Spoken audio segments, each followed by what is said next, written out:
ನಮಸ್ಕಾರ, ನೀವು ನೋಡ್ತಾ ಇದ್ದೀರಾ ಸುದ್ದಿ ಸಮಯ ನ್ಯೂಸ್ ಚಾನಲ್. ಇದು ಲೋಕಲ್ ಎಕ್ಸ್ಪ್ರೆಸ್. ನಾನು ಮಹರ್ದಡ ಡಾಕುಳಿಗಿ.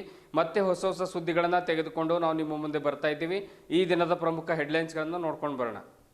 ಔರಾ ತಾಲೂಕಿನ ಏಕಂಬ ಗ್ರಾಮದಲ್ಲಿ ಜರುಗಿದ ಸಂಭ್ರಮದ ಛತ್ರಪತಿ ಶಿವಾಜಿ ಮಹಾರಾಜರ ಅಶ್ವಾರೂಢ ಪುತ್ಥಳಿ ಅನಾವರಣ ಕಾರ್ಯಕ್ರಮ. ಶಿವಾಜಿ ಮಹಾರಾಜರ ಬಗ್ಗೆ ಇರುವ ಪ್ರೀತಿ ಕಂಡು ಖುಷಿಯಾಗಿದೆ. ಸಂಭಾಜಿ ರಾಜೇ ವಸುದೈವ ಕುಟುಂಬಕಂ ಸಂದೇಶ ನೀಡಿದವರು ಶಿವಾಜಿ. ಪೂಜ್ಯ ಮಂಜುನಾಥ್ ಭಾರತಿ ಸ್ವಾಮೀಜಿ. ಅಮರನಾಥ್ ಪಾಟೀಲ್ ಒಬ್ಬ ಆದರ್ಶ ಮತ್ತು ಸೃಜನಶೀಲ ವ್ಯಕ್ತಿ. ಪ್ರಥಮ ಪ್ರಾಶಸ್ತ್ಯದ ಮತ ನೀಡಿ ಗೆಲ್ಲಿಸಿ. ಮಾಜಿ ಸಚಿವ ಮುರುಗೇಶ್ ನಿರಾಣಿ ಕೋರಿಕೆ. ಕಲ್ಯಾಣ ಕರ್ನಾಟಕ ಭಾಗದ ಮೀಸಲಾತಿ ಕಸಿಯುವ ಕಾನೂನು ಸಚಿವರ ವಿರುದ್ಧ ಗರಂ ಆದ ಅಮರನಾಥ್ ಪಾಟೀಲ್. ಸುದ್ದಿಗೋಷ್ಠಿಯಲ್ಲಿ ಹಲವು ಬಿಜೆಪಿ ಮುಖಂಡರು ಭಾಗಿ.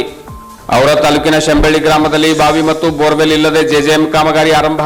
ಗ್ರಾಮಸ್ಥರಿಂದ ವ್ಯಕ್ತವಾದ ಭಾರೀ ಆಕ್ರೋಶ. ಚರಂಡಿ ಮೇಲೆ ಟಪಾಲು ಕೂಡಿಸಿದ್ದರಿಂದ ನಮ್ಮ ಆರೋಗ್ಯಕ್ಕೆ ಯಾರು ಹೊಣೆಗಾರರು? ಅಧಿಕಾರಿಗಳ ನಿರ್ಲಕ್ಷ್ಯಕ್ಕೆ ಬೆರಗಾದ ಜನತೆ.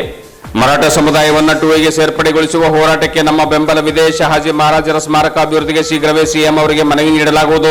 ಗಡಿ ಭಾಗದ ಮರಾಠರ ಏಳಿಗೆ ಆಗಬೇಕು. ಸಂಭಾಜಿ ರಾಜೇ ಛತ್ರಪತಿ. ಶಿವಾಜಿ ಮಹಾರಾಜರು ಕೇವಲ ಒಂದು ರಾಜ್ಯಕ್ಕೆ ಸೀಮಿತರಲ್ಲ, ಬದಲಾಗಿ ವಿಶ್ವವೇ ಮೆಚ್ಚುವಂತೆ ಕಾರ್ಯವನ್ನು ಮಾಡಿದ್ದಾರೆ.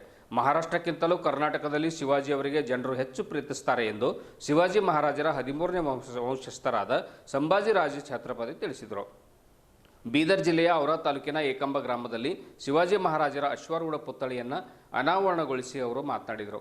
ನಾನು ಬೀದರ್ಗೆ ಬಂದಾಗ ಜೀನ್ಸ್ ಪ್ಯಾಂಟನ್ನು ಧರಿಸಿ ಬಂದೆ, ಆದರೆ ಎಲ್ಲರೂ ಕುರ್ತಾ ಧರಿಸಿದ್ದನ್ನು ನೋಡಿ ಪ್ರಭಾವಿತನಾಗಿ ನಾನು ಕೂಡ ಕುರ್ತಾವನ್ನು ಧರಿಸಿದೆ ಎಂದು ಹೇಳಿದರು.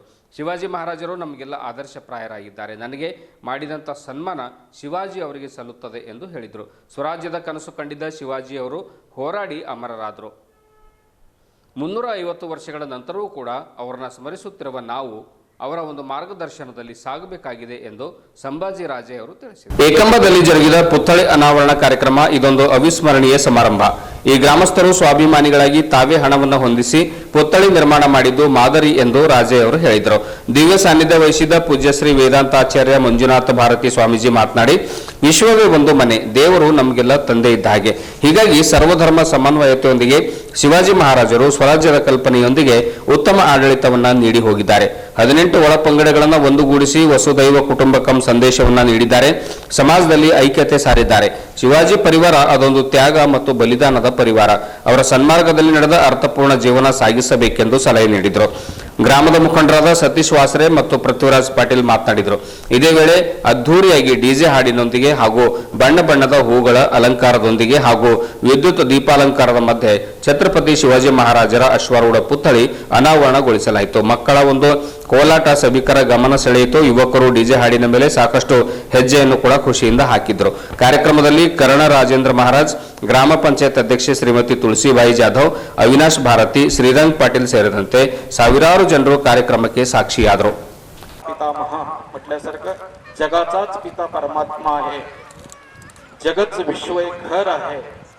परंतु त्याच्यामध्ये मी नेहमी सांगत असतो की जग हे मोठं बिल्डिंग असलं तर भारत हा एक देवाचा कोण असल्यासारखं आहे. त्याच्यामध्ये अखंड विश्व हे देवाचं घर आहे, एक बिल्डिंग आहे, एक बंगला आहे. परंतु भारत देश हा आमचा एक जसं बिल्डिंगामध्ये असलं तर एक देवघर म्हणून आपण करत असतो भारतीय नागरिक.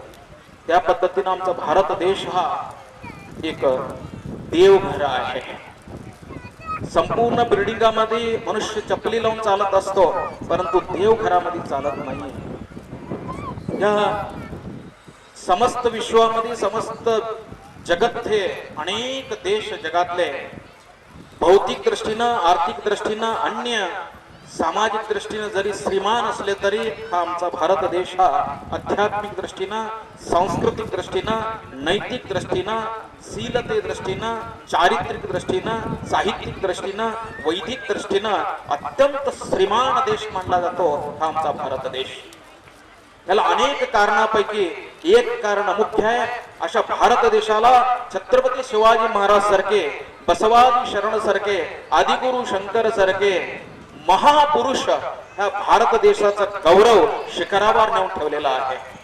म्हणून आयम निज परोमी ती गणनाम लघुचेतसः उदार चरितानाम तु वसुदैव कुटुंबकम. हा भारत देश ह्यासाठी उच्च लेवलला आहे. हा भारत देशाची संस्कृती ह्यासाठी महान आहे. हा भारत देश ह्यासाठी जगालाच पूजनीय आहे.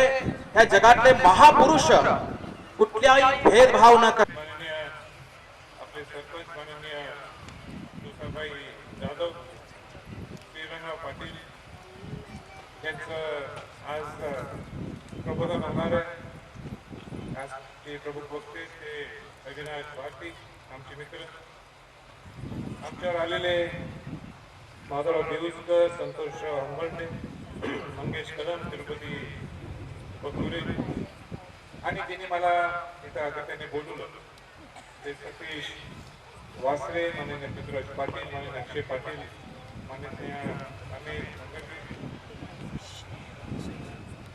आणि इथं उपस्थित सन्मान्य विचारमंच आणि उपस्थित सर्व एकंबेचे सर्व ग्रामस्थ बंधू भगिनीनो, एकंबेचे सर्व ग्रामपंचायतचे सर्व सदस्य, मला अतिशय आनंद होतो की कर्नाटकात आपण असून सुद्धा ज्या पद्धतीने आपण छत्रपती शिवाजी महाराजांच्या बद्दल असणारी आपली आस्था, शिवाजी महाराज हेच आपले आदर्श आहे. शिवाजी महाराजांना समोर ठेवून आपली वाटचाल सुरू ठेवायला पाहिजे. या दृष्टिकोनातून एकंबा या सगळ्या ग्रामस्थांनी आज दाखवून दिलं असं म्हटलं तर काही चुकीचं होणार.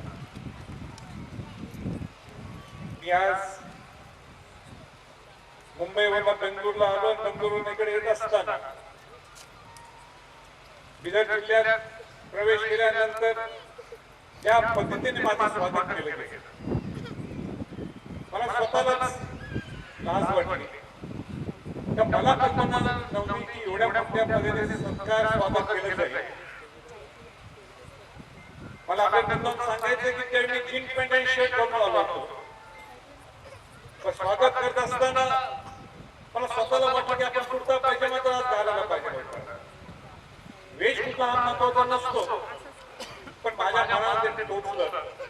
का इतकं प्रेम मला वाटलं महाराष्ट्रात दिलं जातं, पण कर्नाटकात कुठं आहे की मला कल्पना नव्हती. पण तुम्ही महाराष्ट्राच्या पेक्षाही जास्त प्रेम दाखवून दिलं असं म्हटलं तर काही चुकीचं होतं. आता खऱ्या अर्थाने सन्मान सत्कार जो आपण केला, तो सन्मान सत्कार तुम्ही छत्रपती संभाजीराजांचा केला नाही, तर सत्कार सन्मान तुम्ही शिवाजी महाराजांच्याकडे बघून केला. मी सुद्धा खासदार होतो,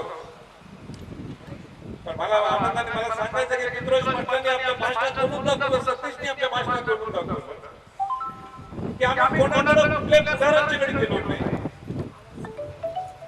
जो शिवाजी महाराजांच्यासाठी जो निधी उपलब्ध लागणार होता, तो निधी आम्ही सर्वसामान्य लोकांच्याकडनं लोकांनी स्वयंस्फूर्तीने दिला. आणि म्हणून ही जी ताकद सामान्य माणसाची ही या पुतळ्याच्या माध्यमातून या पद्धत. मला महाराजांना मुद्दाम सांगायचं इथं करणसिंग महाराजांना, अविनाशला सांगायचंय, हे सगळे मुलं माझ्याकडे एक वर्षाच्या अगोदर आले होते आणि तिचे एवढं आग्रह होतं की आम्हाला दुसरं कोणी प्रमुख पाहुण्याने तुमच्या हस्ते जमान्या पुतळ्यात जाणार करायचं. आणि माझी सुद्धा इच्छा होती, पण काही कुठलं तर करण्याचं मला इथे येता आलं नाही. आणि शेवटी 20 त्यांना तारीख दिली, मी 28 तारखेला येतो. कोण या काळात 1.25 वर्ष पाहुण्यासाठी थांबते? थांबू शकतो का कुठला कार्यक्रम? नाही थांबू शकत. नाही पाहुणा सोडून टाका, पाहुणा दुसऱ्या पाहुणाला बोलून उद्घाटन करून टाका. यांचा आग्रह होता, एकंबरचा ग्रामस्थांचा आग्रह होता की आपल्याला उद्घाटन करायचं तर छत्रपती शिवाजी महाराजांच्या वंशजाच्या हस्तेच करायचं. ही निष्ठा 350 वर्षांनंतर त्यात मी मोठं नाहीये. शिवाजी महाराजांनी जे स्वराज्य आपल्यासाठी निर्माण केलं, जे हिंदवी स्वराज्य आपल्यासाठी निर्माण केलं, त्या स्वराज्याचा हेतू आपल्याला समजून सांगितला. त्या स्वराज्याच्या आदर्शातून आपण 350 वर्षांनंतर सुद्धा आपण चालतो. याच्या पुढे हजारो वर्ष ते लाखो वर्ष त्याचे एवढे होते. शिवाजी महाराज हे आपण आयुष्यभर आपण डोळ्यासमोर ठेवून आपण जातात. ही शिवाजी महाराजांच्या स्वराज्याची ताकद. प्राण जात वेश त्याच्या पलीकडे शिवाजी महाराज. अनेक महाराष्ट्राच्या लोकांना कल्पना नाही शिवाजी महाराज दक्षिण दिग्विजय आले असताना त्यांचं राज्य तामिळनाडूमध्ये झिंझी किल्ल्यापर्यंत गेलं.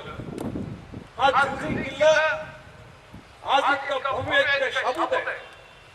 त्या झिंझी किल्ला शिवाजी महाराजांनी घेतला 1680 ते 1689 त्यावेळी मराठा साम्राज्य अडचणीत होतं. आपण शिवाजी महाराजांची जसं आग्र्यावरनं जे राजगडावर आले त्याच्याबद्दल आपण चर्चा करतो. आणि ज्यावेळी संभाजी महाराजांना मारलं गेलं त्याच्यानंतर त्यांचे धाकटे बंधू छत्रपती राजाराम महाराज यांना रायगड किल्ल्यावरून त्यांना झिंझी किल्ल्यामध्ये तामिळनाडूवर जावं लागतं. तेवढी मोठी ती मोहीम होती. औरंगजेबाने ठरवलं होतं की मराठ्यांचं साम्राज्य संपूर्ण टाकायचं. या झिंझी किल्ल्याने 9 वर्ष 8 ते 9 वर्ष मराठा साम्राज्याची राजधानी म्हणून सांगण्यात एवढं बदल या झिंझी किल्ल्याचं की शिवाजी महाराज कुठपर्यंत ते साम्राज्याचं तांडवलचं राहायचं त्याच्या पुढे. म्हणून कर्नाटकाच्या लोकांना सुद्धा आज दाखवून दिलेलं आहे. आज दुर्दैवाने तुम्ही महाराष्ट्रातली तुम्ही कर्नाटकात आहे पण तुम्ही कुठं कमी पडला नाही हे मला कुठेही कमी पडला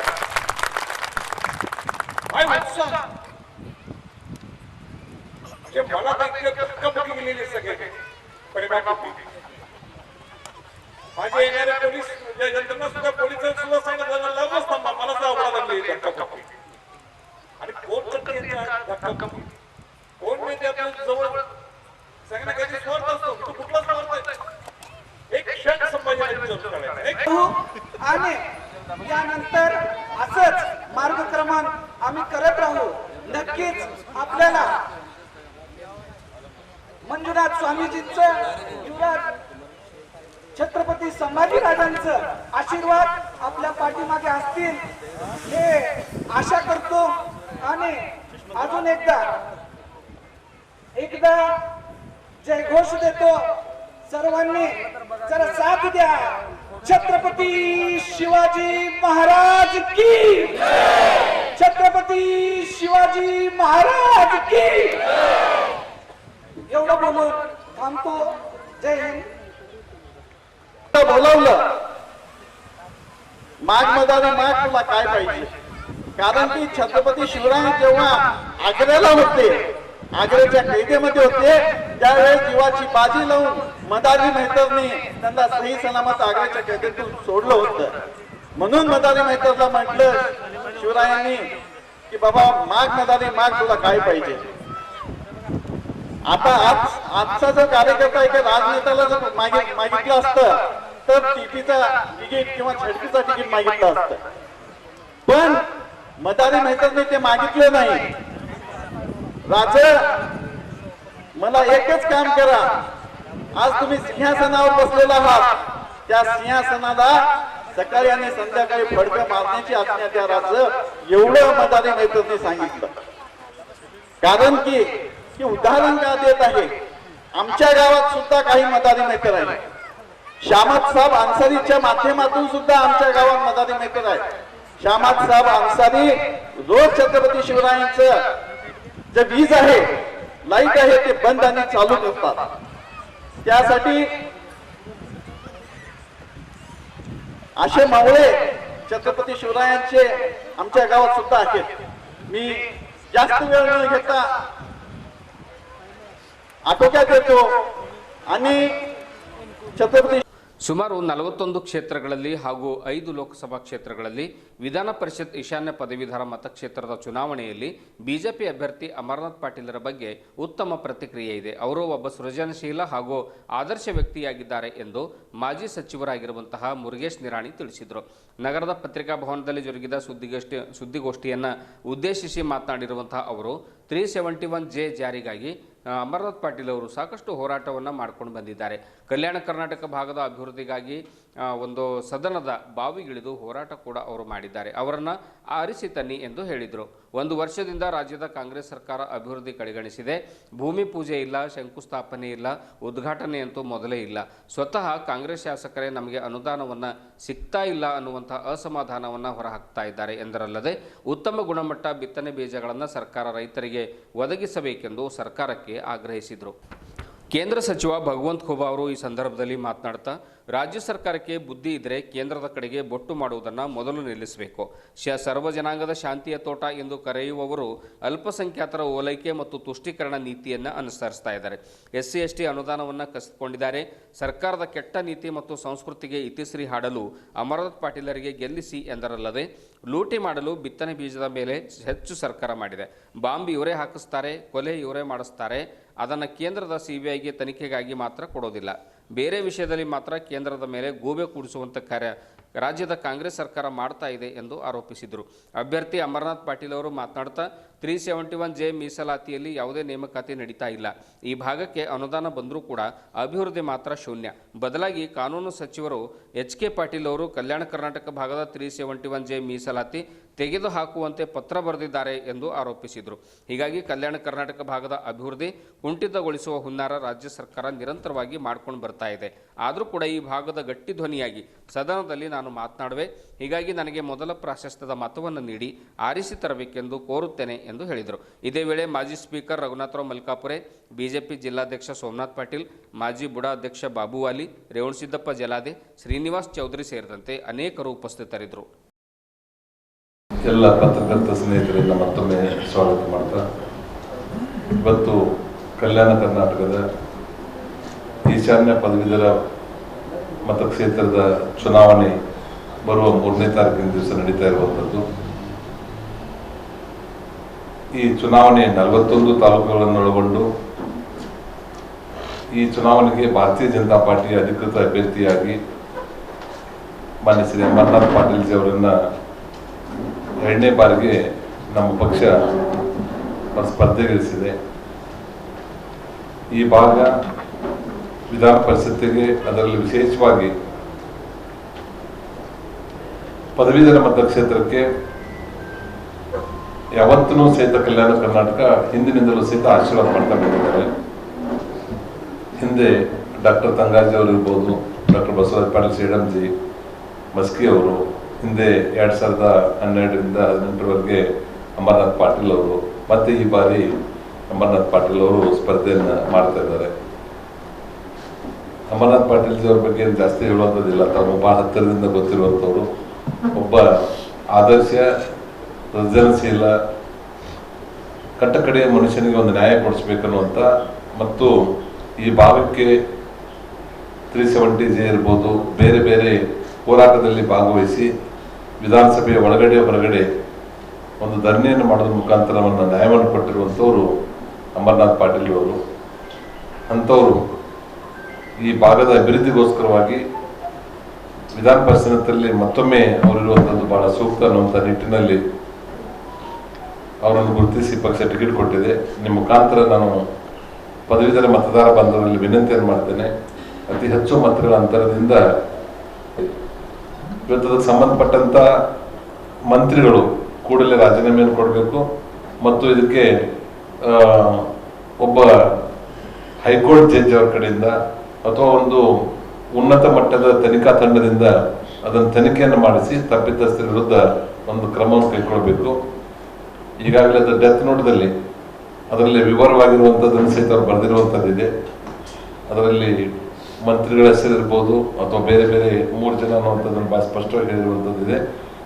ಇಂಥದೇ ಘಟನೆ ನಮ್ಮ ಸರ್ಕಾರದಲ್ಲಿ ಬೊಮ್ಮಾಯಿಯವರು ಮುಖ್ಯಮಂತ್ರಿ ಇದ್ದಾಗ ಈಶ್ವರಪ್ಪನವರು ಪಂಚಾಯತ್ ರಾಜ್ ಸಚಿವರಾಗಿದ್ದರು, ನಾನು ಅವತ್ತು ಕೈಗಾರಿಕಾ ಸಚಿವನಾಗಿದ್ದೆ. ಇದನ್ನೇ ಮುಂದಿಟ್ಟುಕೊಂಡು ಕಾಂಗ್ರೆಸ್ನವರು ವಿಧಾನಸಭೆ ಒಳಗಡೆ ಹೊರಗಡೆ ಹೋರಾಟವನ್ನು ಮಾಡಿದರು. ಆದರೆ ಇಮಿಡಿಯೇಟ್ ಆಗಿ ಈಶ್ವರಪ್ಪನವರು ನಾನು ಇದರಲ್ಲಿ ನಮ್ದೇನೂ ತಪ್ಪಿಲ್ಲ, ನಾನು ರಾಜೀನಾಮೆ ಕೊಡ್ತೇನೆ ಮತ್ತು ನಾನು ನಿರಪರಾಧಿಯಾಗಿ ಬಂದು ನನ್ನ ಮಂತ್ರಿ ಆಗ್ತೇನೆ ಅನ್ನುವಂಥ ಮಾತನ್ನು ಆ ಸಂದರ್ಭದಲ್ಲಿ ಅವರು ಹೇಳಿದರು. ಇವರೇ ಅವರು ಹೋರಾಟ ಮಾಡಿರುವಂಥ ಕಾಂಗ್ರೆಸ್ಸಿನ ಇವತ್ತಿನ ನಮ್ಮ ಸಚಿವರು ಈ ತಂಡ ಅದನ್ನು ಹಿಂದಿಂದ ನೆನಪಡ್ಕೋಬೇಕು. ಇಮಿಡಿಯೇಟ್ ಆಗಿ ನಾಗೇಂದ್ರ ಅವರು ರಾಜೀನಾಮೆ ಕೊಡಬೇಕು ಅವ್ರು ನಿರಾಕರಣೆ ಆದಮೇಲೆ ಅವ್ರ ಪಕ್ಷ ಯಾವ್ದು ಬೇಕಾದ ಹುದ್ದೆಗಳನ್ನು ಕೊಟ್ಟು ನಡೀತಾ ಇದೆ. ಇದರಿಂದ ಸಾಧ್ಯವಾದಷ್ಟು ಬೇಗನೆ ಅವರು ರಾಜೀನಾಮೆ ಕೊಡಬೇಕು ಮತ್ತು ಅವ್ರು ಕೊಡದೇ ಇದ್ದರೆ ನಮ್ಮ ಮುಖ್ಯಮಂತ್ರಿಗಳು ಅವ್ರ ಕಡೆಯಿಂದ ರಾಜೀನಾಮೆ ತೆಗೆದುಕೊಳ್ಬೇಕು, ಅವ್ರು ಕೈ ಬಿಡಬೇಕು ಅಂತ ಒಂದು ಒತ್ತಾಯವನ್ನು ನಿಮ್ಮ ಮುಖಾಂತರ ಮಾಡ್ತಾ ಇದ್ದಾರೆ. 80%ಕ್ಕೂ ಹೆಚ್ಚು ಬಹುಸಂಖ್ಯಾತ ಹಿತರಕ್ಷಣೆಯನ್ನು ಕಾಪಾಡಲಿಕ್ಕೆ ಇದು ಸಾಧ್ಯವಾಗ್ತದೆ. ಹೀಗಾಗಿ ಈಶಾನ್ಯ ಪದವೀಧರ ಕ್ಷೇತ್ರದ ಅಭ್ಯರ್ಥಿಯಾದಂಥ ಅಮರನಾಥ್ ಪಾಟೀಲ್ ಅವರಿಗೆ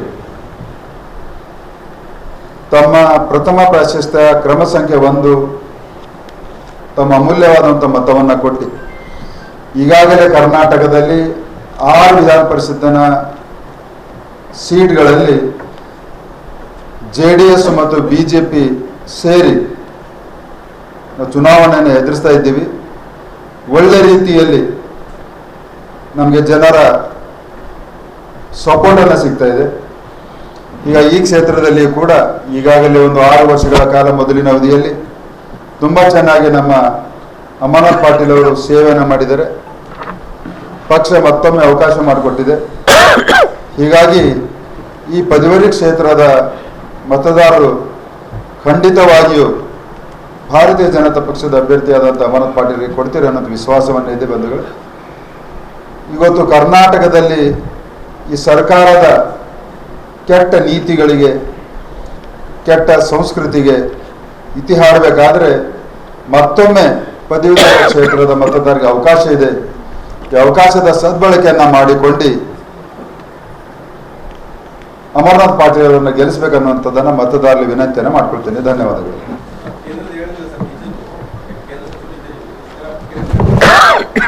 ಕರ್ನಾಟಕದ ಮುಖ್ಯಮಂತ್ರಿಗಳಿಗೆ ಮತ್ತು ಕಾಂಗ್ರೆಸ್ಸಿನ ನಾಯಕರುಗಳಿಗೆ, ಮಂತ್ರಿಗಳಿಗೆ ಒಂದು ಕಿಂಚಿತ್ತು ಬುದ್ಧಿ ಇದ್ರೆ ಕೇಂದ್ರದ ಕಡೆ ಪ್ರತಿಯೊಂದು ವಿಷಯಕ್ಕೆ ಬೊಟ್ಟು ಮಾಡಬಾರ್ದು. ಜನ ನಿಮ್ಮನ್ನ ಪ್ರಚಂಡ ಬಹುಮತದಿಂದ ಆಯ್ಕೆಯನ್ನ ಮಾಡಿದ್ದಾರೆ. 3.5 ಲಕ್ಷಕ್ಕೂ ಕೋಟಿ ಹೆಚ್ಚು ನಿಮ್ಮ ಬಜೆಟ್ ಇದೆ. ನೀವು ಪ್ರಥಮ ಹೊಣೆಗಾರಿಕೆ ಇದ್ದೀರಿ ಎಲ್ಲ ಸಮಸ್ಯೆಗಳಿಗೆ. ಹೀಗಾಗಿ ನಿಮ್ಮ ಅಧಿಕಾರದ ವ್ಯಾಪ್ತಿಯಲ್ಲಿ ಬರುವಂತ ಎಲ್ಲ ಕೆಲಸಗಳಿಗೆ ನೀವು ಮಾಡಿ ಮುಗಿಸಬೇಕು. ಕಳೆದ 10 ವರ್ಷಗಳಿಂದ ನರೇಂದ್ರ ಮೋದಿ ಅವರ ಸರ್ಕಾರ ಯಾವುದೇ ಪಕ್ಷದ ರಾಜ್ಯ ಸರ್ಕಾರಗಳಿಗೆ ಭೇದ ಭಾವ ಮಾಡೋದಾಗಲಿ, ತಾರತಮ್ಯ ಮಾಡೋದಾಗಲಿ ಒಂದೇ ಒಂದು ಸಣ್ಣ ಉದಾಹರಣೆಗಳಿಲ್ಲ. ಕಾರಣ ನರೇಂದ್ರ ಮೋದಿಯವರು ದೇಶದ ಭಾರತೀಯ ಜನತಾ ಪಕ್ಷದ ಸರ್ವತೋಮುಖಿ ಅಭಿವೃದ್ಧಿಗೆ ಎಲ್ಲ ಕ್ಷೇತ್ರಗಳಲ್ಲಿ ದೇಶದ ಜನರಿಗೆ ಸವಲತ್ತುಗಳನ್ನು ಹುಟ್ಟಿದಂಥ ಸಾಧನೆಗಳ ಪಟ್ಟಿಯನ್ನು ಈಗಾಗಲೇ ಜನರಿಗೆ ಇದೆ. ಹೀಗಾಗಿ ಇಂತಹ ಒಂದು ಹೇಡಿ ಸರ್ಕಾರದ ಮುಖ್ಯಮಂತ್ರಿಗಳು ಕೇಂದ್ರ ಸರ್ಕಾರದ ಕಡೆ ಬೊಟ್ಟು ಮಾಡುವಂಥದ್ದನ್ನು ಅವರಿಗೆ ಶೋಭೆ ತರುವುದಿಲ್ಲ. ಅದೇ ಸಬ್ಸಿಡಿ ಕೊಡುವಂಥದ್ದು ರಾಜ್ಯ ಸರ್ಕಾರದಿದೆ, ಅದನ್ನ ಕೆಲಸ ಮಾಡಬೇಕಾಗಿತ್ತು. ಲೂಟಿಕೋರ ಸರ್ಕಾರ ಇದರಲ್ಲಿ ಕೂಡ ಲೂಟಿ ಮಾಡ್ಲಿಕ್ಕೆ ಹೋಗಿ ಬೀಜದ ಬೆಲೆಯನ್ನು ಹೆಚ್ಚು ಮಾಡಿಕೊಂಡಿದ್ದಾರೆ. ಅದು ಅವರ ಜವಾಬ್ದಾರಿಯಲ್ಲಿ ಮಾಡಬೇಕು. ಬೀಜಕ್ಕೆಲ್ಲ ಕೇಂದ್ರಕ್ಕೆ ಸಂಬಂಧ ಇದೆ. ಅವರು ಎಲ್ಲಕ್ಕೂ ಆರೋಪ ಮಾಡ್ತಾರೆ. ಬಾಂಬ್ ಬ್ಲಾಸ್ಟ್ ಮಾಡಿಸೋರು ಅವರು.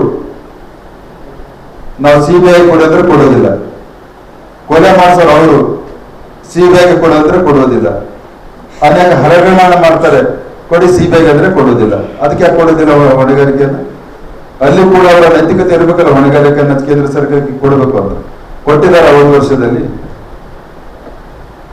ಹೀಗಾಗಿ ಇಂಥ ಹೇಡಿ ಸರ್ಕಾರ, ಜನವಿರೋಧಿ ಸರ್ಕಾರ ಈಗಾಗಲೇ ಲೋಕಸಭಾ ಚುನಾವಣೆಯಲ್ಲಿ ಒಳ್ಳೆ ರೀತಿಯಲ್ಲಿ ಪಾಠವನ್ನು ಕಲಿಸಿದರೆ, ವಿಧಾನ ಪರಿಷತ್ತಿನ ಚುನಾವಣೆಯಲ್ಲಿ ಕೂಡ ಆ ಸರ್ಕಾರದ ಮುಖಭಂಗವಾಗ್ತದೆ ಅನ್ನುವಂಥದ್ದನ್ನ ಹೇಳ್ತೀನಿ. ಧನ್ಯವಾದ. ಕೊಟ್ಟು ಮಾಹಿತಿಯನ್ನ ಪಡೆದಂಥದ್ದು. ಆದ್ರೆ ಇವತ್ತು ಬಹಳ ಎಲ್ಲರೂ ಆಶ್ಚರ್ಯಕರ ಆಘಾತ ಆಗಿದೆ. ಈ ಕ್ಷೇತ್ರದ ಪದವೀಧರರಿಗೆ ನಮ್ಮಲ್ಲಿ ಮತದಾರ ಪಟ್ಟಿ ಬಂತು, ವೋಟರ್ ಲಿಸ್ಟ್ ಬಂತು. ಇವತ್ತು ಆ ವೋಟರ್ ಲಿಸ್ಟ್ ಅನ್ನ ನಾವು ನೋಡಿದಾಗ ಇವತ್ತು ಗೌಬಾದಲ್ಲಿರುವಂತ ಮತದಾರ ಪಟ್ಟಿ ಗುಂಪಾನೋ ಯಾಕಡೋ ಮೊನ್ನೆ ಕೇಳಿ ಇದ್ದಂಥವ್ರ ಪಟ್ಟಿ ನಿಮ್ಮ ಭಾಗದಲ್ಲೋ ಈ ತರ ಅವ್ರಿಗೆ ಯಾವುದೇ ಮಾಹಿತಿ ಇಲ್ಲ. ಬಹಳ ಗೊಂದಲದ ಗೂಡಾದಂಥ ಈ ಮತದಾರರ ಪಟ್ಟಿಯಲ್ಲಿ ಮೊಬೈಲ್ ನಂಬರ್ ತಗೊಂಡಾರೆ, ಆದರೆ ಇವತ್ತು ಮೊಬೈಲ್ ನಂಬರ್ ಮತದಾರರ ಪಟ್ಟಿಯಲ್ಲಿ ಇಲ್ಲ. ಒಂದು ಆಯ್ತು, ಇಷ್ಟೆಲ್ಲ ಮಾಡಿದ್ದಾರೆ. ಇವತ್ತು ಎಲೆಕ್ಷನ್ ಕಮಿಷನ್, ಚುನಾವಣಾ ಆಯೋಗ ಅಥವಾ ರೀಜನಲ್ ಕಮಿಷನರ್, ನೇರವಾಗಿ ರೀಜನಲ್ ಕಮಿಷನರ್ ಇದ್ರ ಜವಾಬ್ದಾರಿ. ಅವ್ರ ಕೆಳಗಡೆ ಬರುವ regional commissioner and returning officer ಮತ್ತೆ ಇಲ್ಲಿ ಇರುವಂತ ಜಿಲ್ಲಾಧಿಕಾರಿಗಳು ಮತ್ತೆ ಅಸಿಸ್ಟೆಂಟ್ ರಿಟರ್ನಿಂಗ್ ಆಫೀಸರ್ಸ್, ಇವ್ರ ಮೇಲೆ ಸಂಪೂರ್ಣವಾದಂತ ಜವಾಬ್ದಾರಿ ಇದೆ.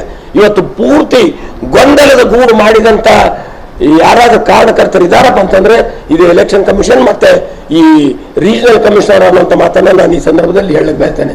ಇವತ್ತು ಇಷ್ಟೆಲ್ಲ ಆಯ್ತು, ಆದ್ರೆ ಇವತ್ತು ಮತದಾರರಿಗೆ, ಪದವೀಧರರಿಗೆ ಅವ್ರಿಗೇನೂ ಮಾಹಿತಿ ಕೊಡಕ್ಕೆ ಅವ್ರ ಹತ್ರ ಏನೂ ಇಲ್ಲ. ಯಾರಿಗೂ ಗೊತ್ತಿಲ್ಲ ನಮ್ದು ಮತಗಟ್ಟೆ ಎಲ್ಲಿದೆ, ನಮ್ಮ ಸೀರಿಯಲ್ ನಂಬರ್ ಎಲ್ಲಿದೆ.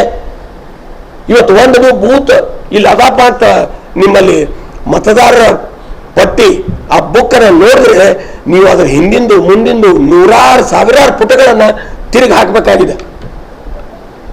ಹೀಗಾಗಿ ಇವತ್ತು ಅವರು ಕೂತು ಮಾಡಿದ್ದು ಬಹಳ ಸರಿಯಾದ ಕ್ರಮ ಅಲ್ಲ. ಮತದಾರರು ಬಹಳ ಬಹಳ ಗೊಂದಲದಲ್ಲಿರೋದು. ಇದಕ್ಕೆ ಈಗೂ ಕೂಡ ನಾನು ವಿನಂತಿ ಮಾಡ್ಕೋತೀನಿ, ಈಗೂ ಕೂಡ ಕಾಲ ಮಿಂಚಿಲ್ಲ. ಈ ಮೊಬೈಲ್ ನಂಬರ್ಗಳನ್ನು ಕೊಟ್ಟು ಮತದಾರರಿಗೆ ನಿಖರವಾದಂತ ಅವ್ರ ಸೀರಿಯಲ್ ನಂಬರ್ ಎಲ್ಲಿ ಬರ್ತದೆ, ಅವ್ರ ಪಾರ್ಟ್ ನಂಬರ್ ಎಲ್ಲಿ ಬರ್ತದೆ, ಮತ್ತೆ ಅವ್ರ ಮತಗಟ್ಟೆ ಎಲ್ಲಿ ಬರ್ತದೆ ಅನ್ನುವಂಥ ನಿಖರವಾದಂತ ಮಾಹಿತಿಯನ್ನ ಇವತ್ತು ನಾವು ಅಭ್ಯರ್ಥಿಗಳಿಗೆ ಕೊಡ್ರಿ, ನೀವು ನೇರವಾಗಿ ಮತದಾರರಿಗೆ ಕೊಡ್ರಿ, ಎಲ್ಲ ಅಭ್ಯರ್ಥಿಗಳಿಗೆ ಕೊಡ್ರಿ. ನಾವೆಲ್ಲರೂ ನಮ್ಮ ಮತದಾರರಿಗೆ ಹಂಚೋಣ, ಮಾಹಿತಿಗಳನ್ನು ನೀಡೋಣ. ಅದ ಕೆಲಸಕ್ಕೆ ಇವತ್ತು ಮುಂದಾಗಬೇಕು. ಮತ್ತೆ ಈ ಪ್ರಜಾಪ್ರಭುತ್ವ ವ್ಯವಸ್ಥೆಯಲ್ಲಿ ಮತದಾರರಿಗೆ ಹಕ್ಕನ್ನ ವಂಚಿತ ಮಾಡಬಾರ್ದು. ಅವ್ರಿಗೆ ಸಿಗಬೇಕಾದಂತ ಅನ್ಯಾಯ ಮಲ್ಕಾಪುರೆ, ಬೀದರ್ ಎಲ್ಲಿ ಹುಡುಕ್ಬೇಕು ಸರ್ ನಾನು? ಬಾಬುರಾವ್ ವಾಲಿ, ಕಲಬುರಗಿ ಎಲ್ಲಿ ಹುಡುಕ್ಬೇಕು? ಲಾಸ್ಟ್ ಟೈಮ್ ಇದ್ದು ಇವತ್ತು ಇದು ಸಂಪೂರ್ಣ ಅವರು ಹ್ಯಾಂಡ್ ಅಂಡ್ ಇವರು ಅಡ್ಮಿನಿಸ್ಟ್ರೇಷನ್ನೇ ನಿಂತದ ಅವ್ರ ಪರವಾಗಿ.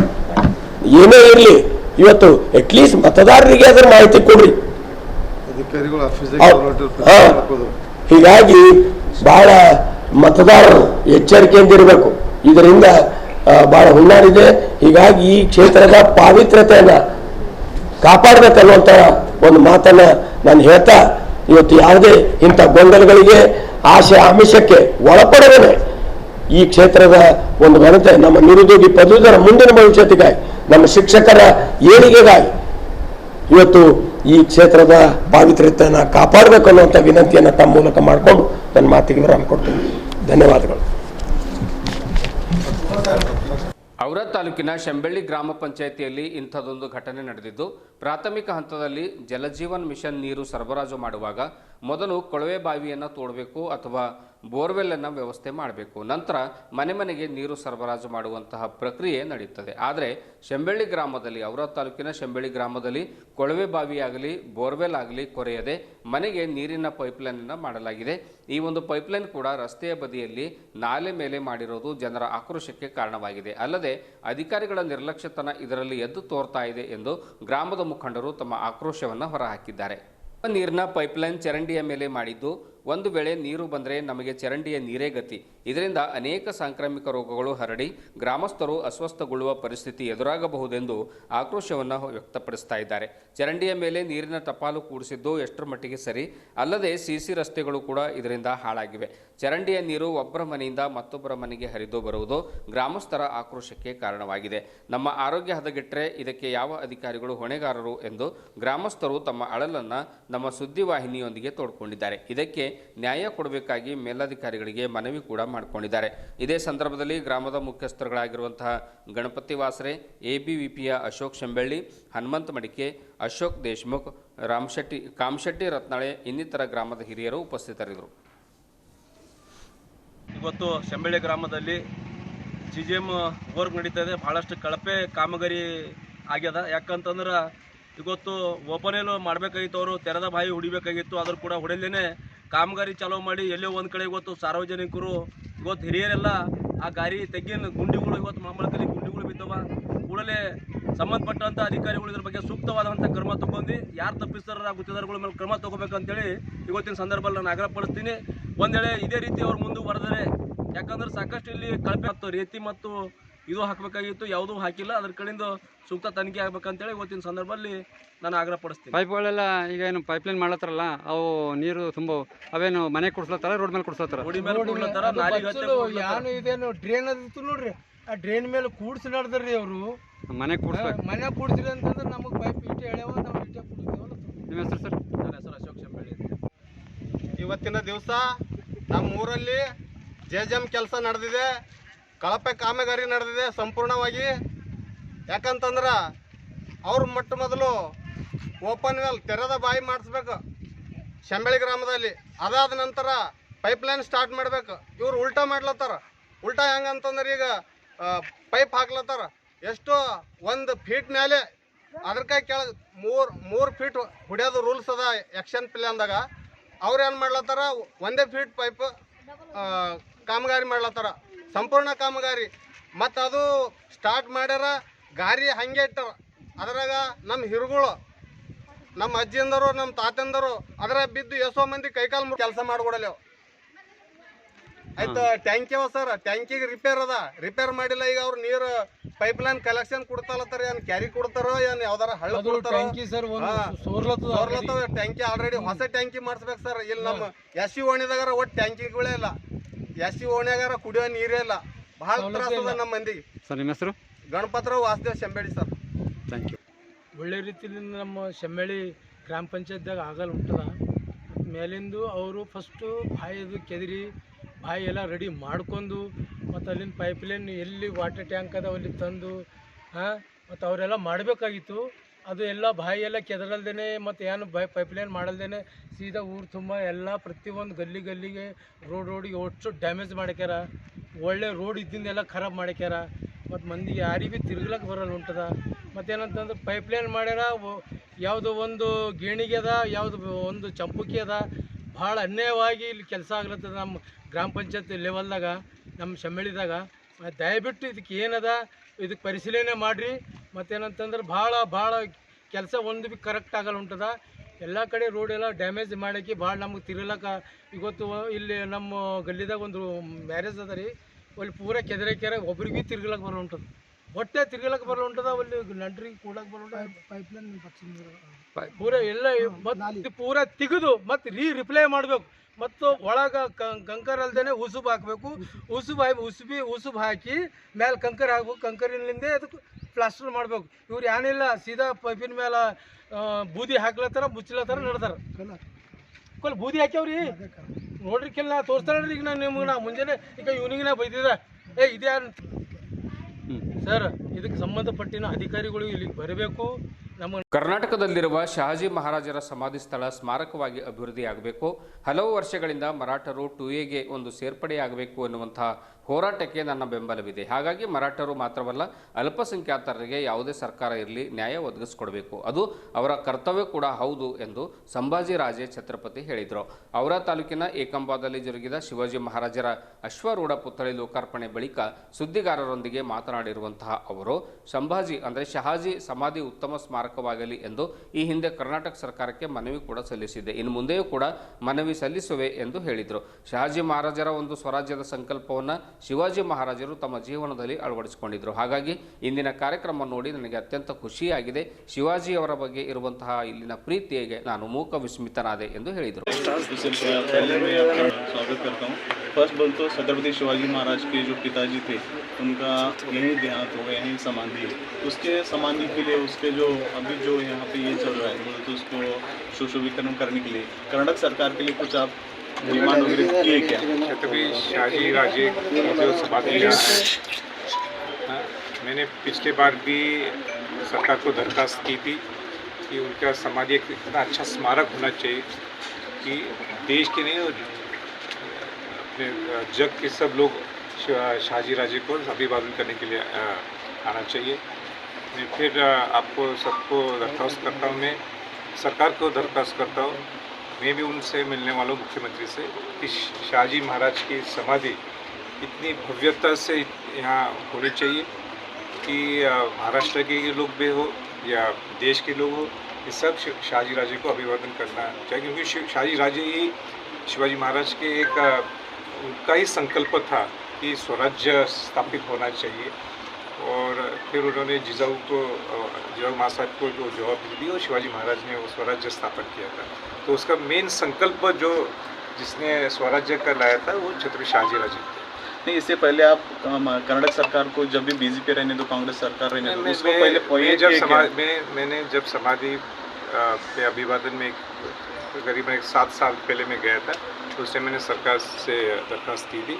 आज भी मैं 1-2-3 महीने में मैं सरकार से खुद मुख्यमंत्री से मिलूंगा और उनको रिक्वेस्ट करूँगा। अभी यहाँ पे मराठी भाषी का मराठा समाज बहुत है, उसके बारे में यहाँ के लोगों के लिए MLC या अभी कांग्रेस सरकार की तरफ से या बीजेपी सरकार की तरफ से, आपकी तरफ से कुछ कर्नाटक सरकार को कुछ राजकीय तो मैं आज नहीं बोलूँगा, पर मैं इतना कह सकता हूँ कि यहाँ मराठा समाज या मराठी जो भाषा जो बोलते हैं उनको एक माइनॉरिटी कम्युनिटी यहाँ है, तो उनको एक स्पेशल जो कुछ आप दे सकते हैं, क्योंकि ये बॉर्डर पे है, कम्बा बॉर्डर पे है। और आप एक्स्ट्रा बेनिफिट ग्रेट ग्रैंडफादर जो राजश्री छत्रपति शाहू महाराज थे, शिवाजी महाराज के 9वें वंशज, उन्होंने पहला आरक्षण देश में दिया था, वो कोल्हापुर संस्थान में दिया था, और उसके बाद बाबा साहेब अम्बेडकर ने देश में उसको घटित कर दिया। तो वो जो आप 2A बोल रहे हैं ना, 2A में होना चाहिए, तो 100% मेरा मराठा समाज के लिए मैं उनके बाजू से खड़ा होगा। और 1-2 महीने में या 1 महीने के बाद मैं मुख्यमंत्री से भी मेरी बातचीत आज का कार्यक्रम के बारे में, आज छत्रपति शिवाजी महाराज का एकम में शिवाजी महाराज का पुतले का स्टैचू का अनावरण है। मैं आपको बताना चाहता हूँ, इन लोगों को में भी एक इतनी स्पिरिट थी, 1 साल से मेरे पीछे थे कि आप शिवाजी महाराज के वंशज यहाँ आना चाहिए। और फिर मैंने ही उनको आज एक थोड़ा लेट हुआ था, फिर भी मैंने उनको बताया कि मैं आऊँगा, और मुझे बहुत आनंद है कि आज मैं शिवाजी महाराज के पुतले का अनावरण पे मैं यहाँ आया हूँ। मेरे सब महाराष्ट्र के लिए गर्व की बात है कि कर्नाटक में भी सिर्फ शिवाजी महाराज महाराष्ट्र के नहीं है, शिवाजी महाराज प्रांत भाषा के अलग है, अब अलग नहीं यानी उसके बहुत ज़्यादा आगे है, तो वो और उनका एरिया फिर। ಇದುವರೆಗೂ ಸುದ್ದಿ ಕೊಟ್ಟಿರುವ ನಾನು ಮಾರುತ ಡಾಕುಳಿಗೆ ಮತ್ತೆ ಮುಂದಿನ ವಾರ್ತೆಗಳೊಂದಿಗೆ ಭೇಟಿಯಾಗೋಣ. ವಂದನೆಗಳು.